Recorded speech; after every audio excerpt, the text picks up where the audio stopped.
लोक जनशक्ति पार्टी रामविलास के राष्ट्रीय अध्यक्ष चिराग पासवान पटना पहुंचे। बिहार सरकार के मंत्री सुरेंद्र यादव के बयान पर प्रतिक्रिया देते हुए चिराग पासवान ने कहा कि सरकार को बिहार की ज्वलंत समस्याएं दिखती है या नहीं दिखती है, या फिर यह लोग देखना नहीं चाहते।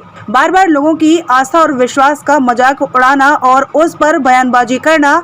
हम हर बार कह चुके हैं कि व्यक्तिगत आस्था के विषय है ये। कौन किस चीज में आस्था रखता है, कोई तीसरा व्यक्ति उसको निर्धारित करने वाला कोई नहीं हो सकता। कई लोग हैं जो बाबा पर विश्वास करते हैं, कई लोग हैं जो बाबा पर विश्वास नहीं करते, तो छोड़ दीजिए उनके ऊपर। सरकार का काम यह नहीं है कि किसकी आस्था या किसके विश्वास पर कोई टीका टिप्पणी। सरकार का काम है कि लोगों को उनकी जरूरत मुहैया कराए। सरकार जब इसमें हस्तक्षेप करने लगती है तो यह दर्शाता है कि सरकार ज्वलंत विषय से ध्यान भटकाने के लिए इस तरह के बयानबाजी कर रही है, जो सरासर गलत है। वहीं बिहार सरकार के द्वारा कोर्ट में अपील दायर करने को लेकर चिराग पासवान ने कहा कि इनको याद आ रहा है कि जल्दी सुनवाई हो। हम लोग शुरू से कहते आ रहे हैं कि जातीय जनगणना का हम लोग समर्थन करते हैं और ऐसे दल जो इसका समर्थन करते हैं क्यों नहीं। सर्वदलीय बैठक बुलाई गई, क्यों नहीं। तमाम दलों के सुझाव इसमें लिए गए।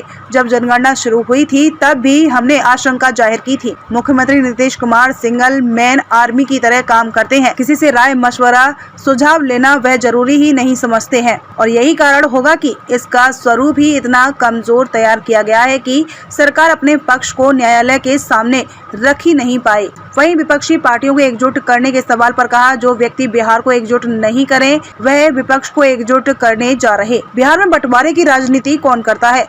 किसने दलित को महादलित किया, किसने पिछड़ों को अति पिछड़ा किया? कौन आगरा पिछड़ा की राजनीति कर रहा है और हिंदू मुस्लिम की राजनीति कर रहा है? कौन महिला पुरुष की राजनीति कर रहा है? जो बिहार और बिहारियों को एक नहीं कर पाए वो विपक्ष को एकजुट करने की बात कर रहे हैं। हास्यास्पद है। विपक्ष को एकजुट करने के लिए इनके पास कौन सा मॉडल है? कभी गलती से कोई विपक्ष इनके साथ आ भी गया तो देश की जनता क्यों जाएगी इनके साथ? क्या बताएंगे कि देश की जनता के सामने जाकर के बिहार में एक दिन में इतनी हत्याएं हो रही हैं, तो हम देश में इतनी हत्याएं करवाएंगे, बिहार में इतना भ्रष्टाचार हो रहा है तो देश में हम लोग इतने लाखों करोड़ों का भ्रष्टाचार करवाएंगे, बिहार में जहरीली शराब से इतनी मौतें हो रही हैं तो देश भर में शराबबंदी लागू करके इतनी मौतें करवाएंगे। पटना से पारसनाथ की खास रिपोर्ट। भाई मेरी समझ में नहीं आता कि सरकार को बिहार की ज्वलंत समस्याएं दिखती हैं कि नहीं दिखती हैं, या ये लोग देखना नहीं चाहते। बार बार लोगों की आस्था, लोगों के विश्वास का मजाक उड़ाना और उस पर बयानबाजी करना। भाई हम हर बार कह चुके हैं कि व्यक्तिगत आस्था के विषय हैं ये।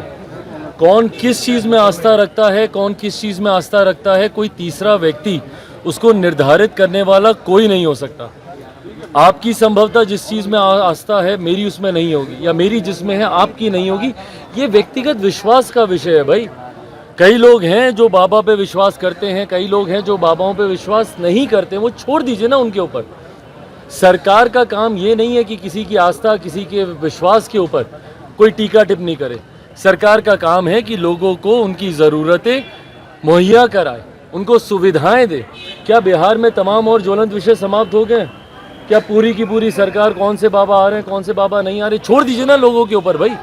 लोग देखेंगे, समझेंगे अपना। कोई आएगा मिलेंगे, नहीं आएगा नहीं मिलेंगे, ये लोगों के ऊपर है।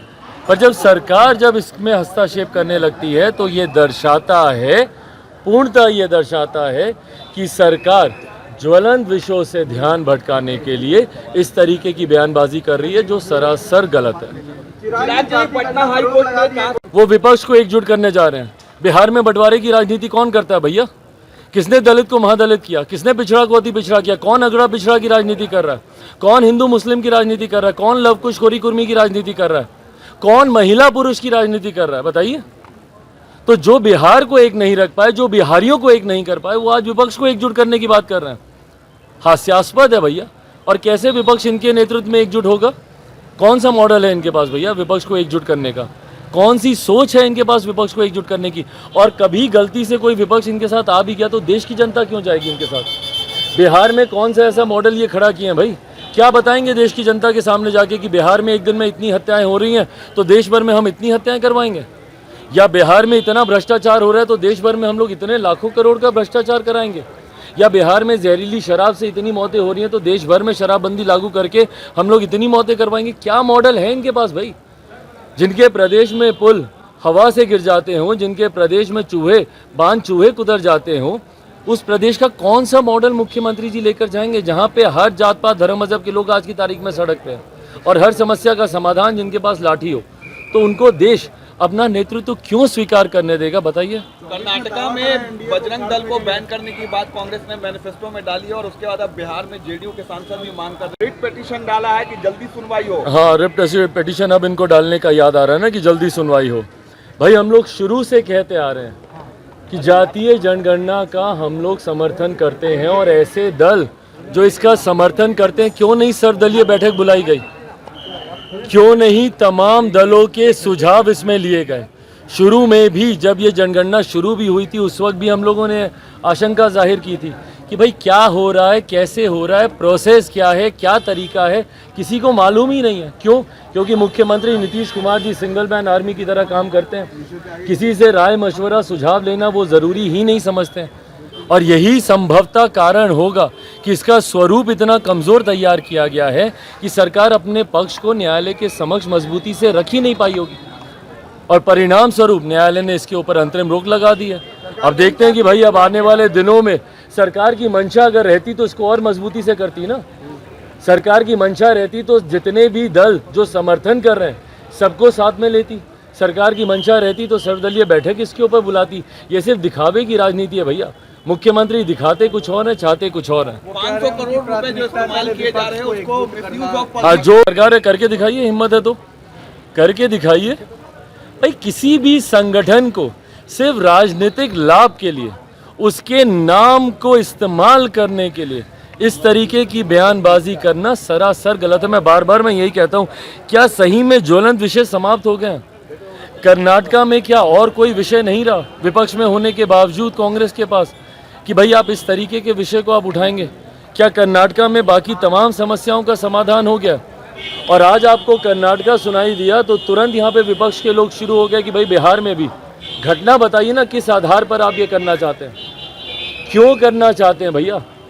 क्योंकि एक राजनीतिक लाभ लेने का प्रयास एक विपक्ष का घटक दल कर्नाटका में कर रहा है, तो इसीलिए बाकी के भी जो विपक्ष के दल हैं वो बहती गंगा में हाथ धोना चाहते हैं। इसीलिए भैया बिहार में भी इसको बैन कर दिया जाए। कुछ आधार है किसी चीज़ को बैन करने का, या आए गए कल को जो आपका मन करेगा आप करेंगे? तानाशाही की सरकार चला रहे हैं या लोकतंत्र की सरकार चला रहे हैं? इस तरीके से अगर तानाशाही है तो सही मायनों में जो मुख्यमंत्री बोलते हैं लोकतंत्र की हत्या हो रही है। लोकतंत्र की हत्या मुख्यमंत्री जी इसको बोलते हैं, जहाँ पे किसी भी संगठन को बैन करने की सिफारिश कर दी जाती है, आपके दल के नेताओं के द्वारा मांग उठा दी जाती है बिना किसी आधार पे, इसको कहते हैं लोकतंत्र की हत्या। लोकतंत्र की हत्या 2017 में आपने की थी जब जनादेश का अपमान करके आपने दूसरी वैकल्पिक सरकार बना ली थी और 2015 के जनादेश का अपमान किया था। लोकतंत्र की हत्या आज आप कर रहे हैं।